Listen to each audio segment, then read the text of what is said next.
Hi, this is Sean from Time and Talk. Thought today I'd make a little bit of a video about Rolex. Um, Been thinking about the perils of buying Rolex, particularly a sports model, in 2018. So I thought I'd run through kind of some of my thoughts about that subject. So first of all, one of the perils is that they're so difficult to get. People talk about a sports model shortage, and it's true that in the UK in particular, you cannot get Rolex sports models from an official dealer unless obviously you go on a waiting list, or if you're really lucky to see one as it hits the shop. And you're very unlikely to do that, particularly with GMTs, Submariners. Um, the last time I saw a GMT and an AD was a year ago. Explorer, slightly less. Submariner, I can't remember the last time. So it's getting to a kind of ridiculous situation where you literally cannot access these models. And I find it a bit baffling, really.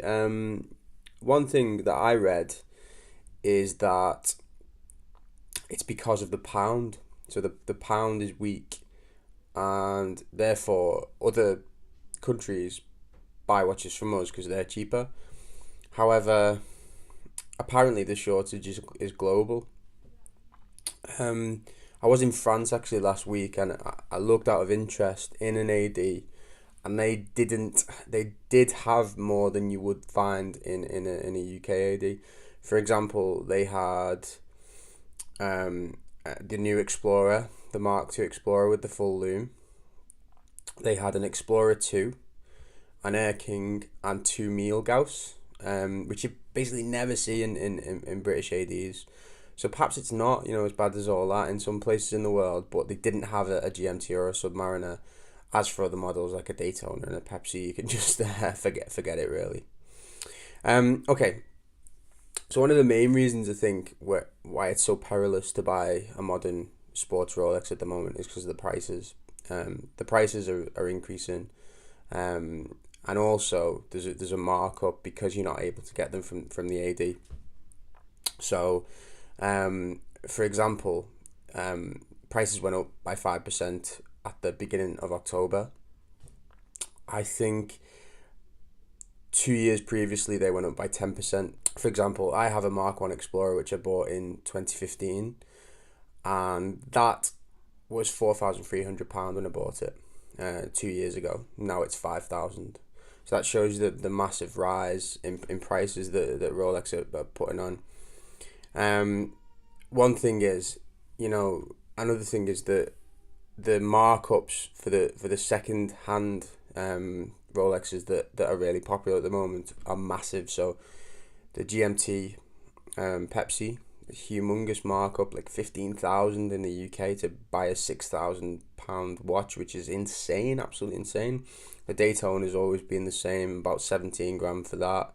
And I read, not sure it was on Instagram or on a watch forum somewhere, and someone said, oh, it's now 105% unlikely that I'm ever going to own a Rolex. And that's kind of what's happening, and people are being priced out of buying them.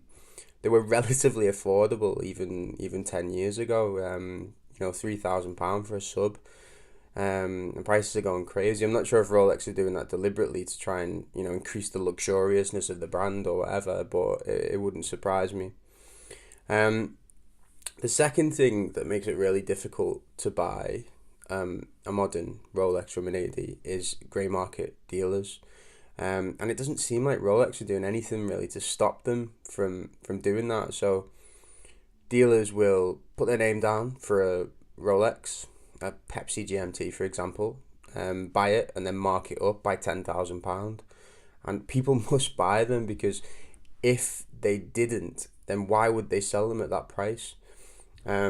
One thing apparently they are doing is taking the warranty card when you buy a Rolex and giving it to you after a year to prevent you from flipping it immediately and making a profit on it.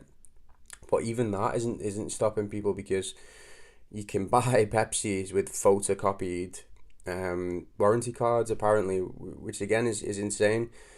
The most obvious thing to solve that for me would be to produce more of these watches so that more people could buy them, and therefore you wouldn't have those grey market dealers marking them up to insane levels.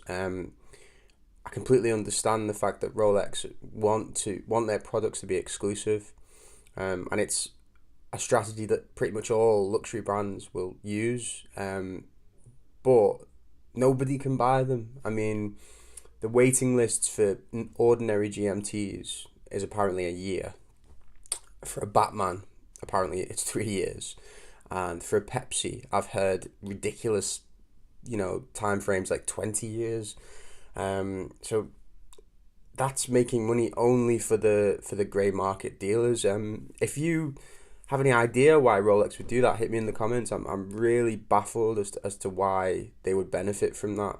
There's money to be made from these watches. Obviously, they don't want to completely saturate the market with sports models. That would be bad for them. But the thing about Rolex is they've never been rare watches. I mean, as I said, I was in the south of France recently, and everyone was wearing a Rolex. That they're not rare, but they've always kept their value because they're desirable. But yeah, I'm completely baffled by that. I think the point to make as well is that I'm not necessarily slagging off Rolex. I love the brand. I wish I had the money to buy more Rolex watches. I don't, but I just don't see why it benefits them to engage in these practices.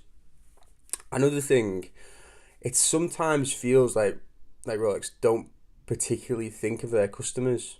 So that's another peril with buying a Rolex. I mean, for example, absolutely everyone wanted the Pepsi GMT. So what do Rolex do? They release it in white gold only. Okay, so nobody can afford it. It's £25,000. Most people cannot afford to spend that amount of money on a watch. Then they finally do release the Pepsi GMT in steel, and it's on a Jubilee bracelet, okay, which is not interchangeable, so you cannot confuse it with the white gold version. It's the same with a host of other watches. I mean, one could say that that's just Rolex's kind of way. They make kind of tiny changes to their watches, and it gets people really excited. But sometimes it feels like they're toying with the customers just a little bit. They're probably not. They probably don't care all that much, and they can do whatever they want because they're masters of marketing and masters at Rolex is a byword for luxury watches, so they don't need to pander to anybody. But yeah. Another thing is that it seems to have rubbed off onto Tudor a little bit. As you'll probably know, the two most popular Tudors at the moment is the Black Bay 58 and the Pepsi GMT, which were both released in Baselworld this year. I haven't seen one of those in an AD either, and I've seen ridiculous markups on those watches. Actually, the Pepsi GMT only. I've never seen a Black Bay 58 for sale. So the difficulty is that Tudor is supposed to be a brand that's almost the poor man's Rolex, if you like, and people can't get them either because the Rolex kind of hype, if you like, is spreading to Tudor.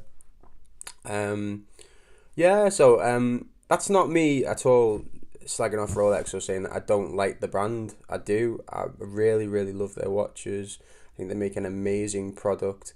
I'm just a little bit confused by the way things are going, particularly with the sports models at the moment. I don't understand what benefit it is to the company, and it's obviously definitely not benefiting the consumer. The only people I can think it would benefit are the grey market dealers.